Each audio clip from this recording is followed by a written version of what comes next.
You just condemned Israel for killing civilians and you won't condemn Hamas for killing civilians.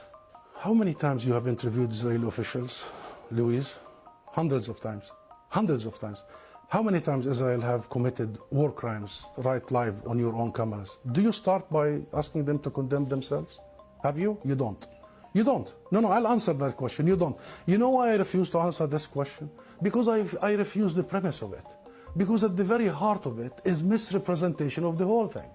Because it's the Palestinians that are always expected to condemn themselves. I mean, come on, this is a political conflict. We have been denied our rights for a long time. So this is the wrong starting point.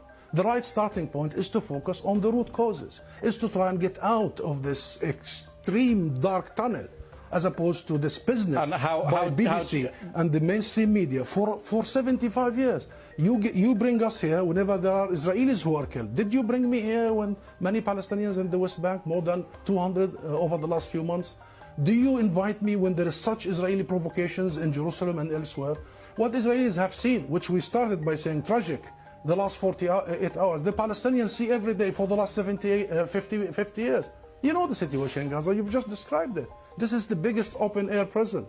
Those people, 2 million, have been taken hostage by Israel for the last 16 years. So I'm saying this just to say, Louise, perhaps this is about time we abandon this rhetoric, very dangerous, this framework, and we start giving people the real ugly truth sometimes. What is the solution in your eyes? International law, that's it. The equal application of international resolutions and law and legitimacy, as you did in Ukraine. Would you bring the Ukrainian ambassador here and start asking him to condemn some of his fighters? We need to fully and equally apply the rules that were created by the League of Nations after the horrors of the Second World War. We need to make sure that Israel is not the exception. It has been for the last 75 years. We need to make sure that nobody is above the law. Britain is renowned, Louise, for the rule of law. I think that's the solution.